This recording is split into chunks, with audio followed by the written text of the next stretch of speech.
We're a little over a week away from the Patriots opener against the Raiders, and since we're past cutdown day now, we wanted to take stock of where the Pats' active roster looks like right now. And joining us to talk about it is CBS Sports NFL staff writer Tyler Sullivan. And Tyler, great to be with you. And let's just start with this. Now that we're past the roster cuts, what do you make of Mike Vrabel's first group here with the Patriots?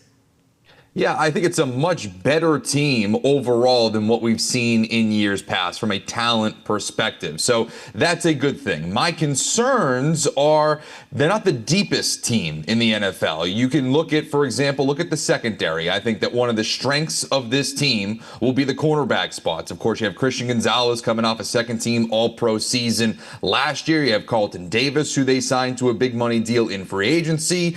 On paper, those two look like two shutdown corners that will be the stars of your defense. But behind them, there's some questions. So, when you have Christian Gonzalez not practicing over the last few weeks, Carlton Davis not playing a full season in his entire career, there are some concerns. So that's kind of the theme of this team right now, is that there are pockets where you say, wow, they could be really special in X area or Y area. But then when you start to peel it back and you know the trials and tribulations of an NFL season where injuries are bound to happen, that's where the concern comes in, to say, okay, this is a good team, but are they a deep team? And that's where I kind of give a little pushback and say, hey, listen, this team could take some, serious leaps in 2024, but it does kind of predicate on them staying healthy. Let's peel the layer on several groups here. We'll start with the wide receiver group, and it's a group that already looks a little bit different since when we first saw that active roster, that 53-man roster. Javon Baker, he ends up getting let go. Kendrick Bourne no longer on the roster as well. Efton Chisholm does make the roster, so that's a really fun story. But how does the pass-catching group look in your eyes here for Drake Maye's second season?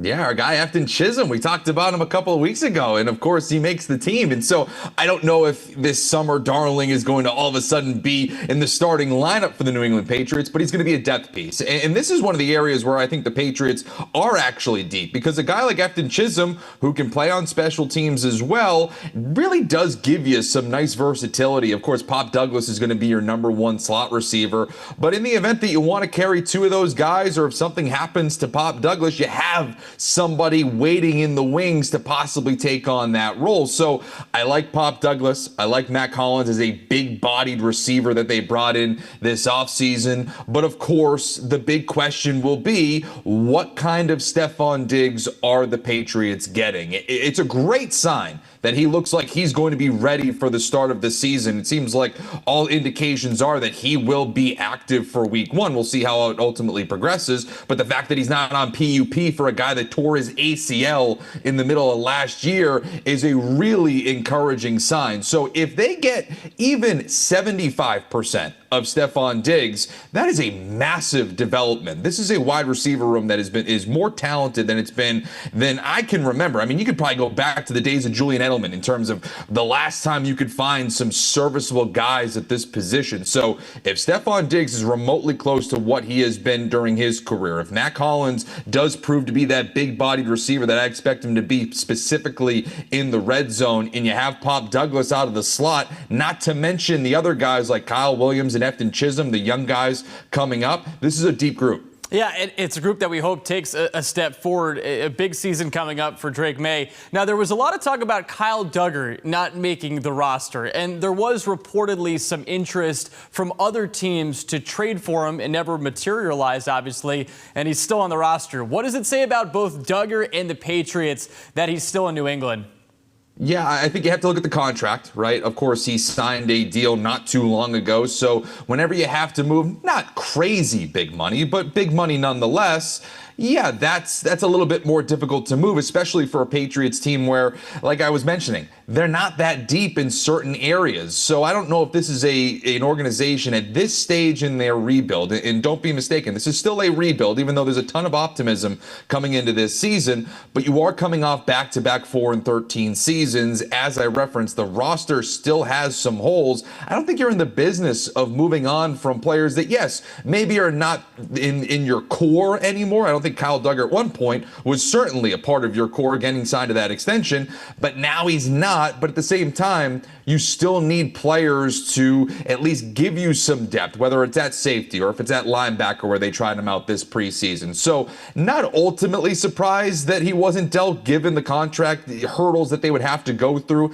Maybe they didn't want to pay some of his deal. Maybe they didn't feel like they were getting enough in return. But overall, having a player that at least has some starting experience for you doesn't really hurt you, and I don't think it's a bad thing. You know, it's interesting that point you just made about there not being a lot of room for having players be cut from this roster and this team.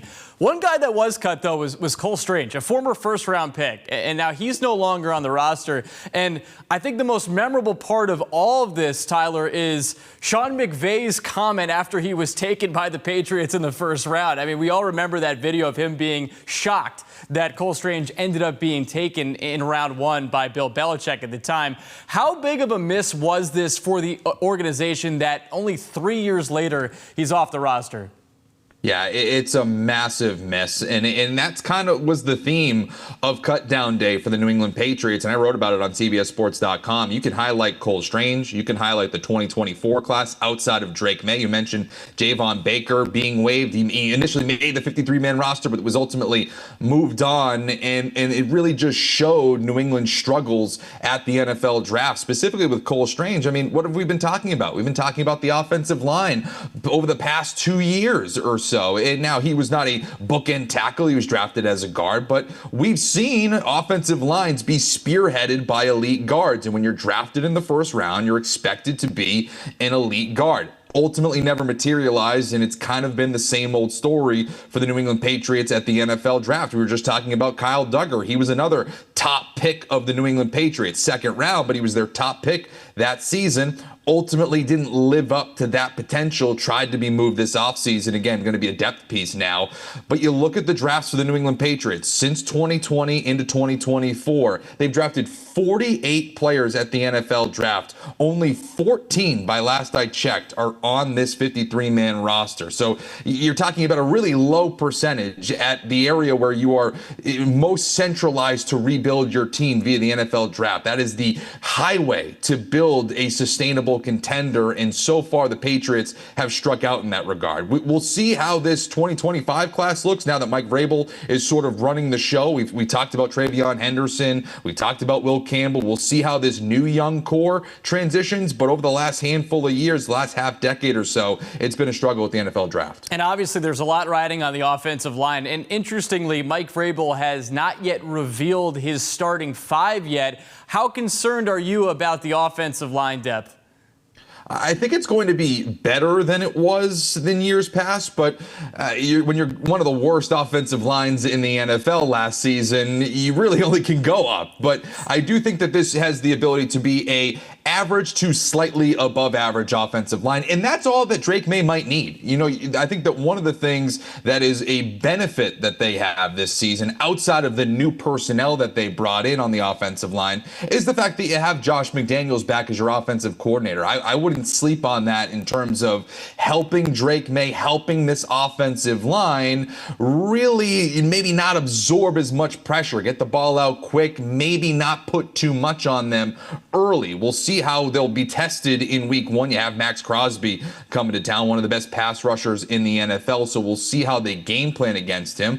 But we'll see how Will Campbell looks. Again, when you're a top 5 overall pick, you're expected to produce in year one. Garrett Bradbury, the new center, filling in for David Andrews. We'll see how that transitions. I'm most confident in Morgan Moses. He's a bit long in the tooth, but I think that he is someone who could stabilize the right tackle spot. You have Owenu at right guard. I think the right side will be fine. The questions come on the left side. Will Campbell, I think, should be good given his draft capital, but overall it's still a question. So it's a better unit than in years past. I think Josh McDaniels' presence as offensive coordinator will help them kind of cushion those learning curves at the start of the year to get the ball out quick. Maybe you see a little bit more Pop Douglas action out of the gate to kind of negate those pass rushes for quick throws. But overall, it will be a growing pain for this team. Yeah, fun time of the year, though, getting ready for the NFL season. Tyler, thank you so much for the time, as always. Look forward to talking to you next week.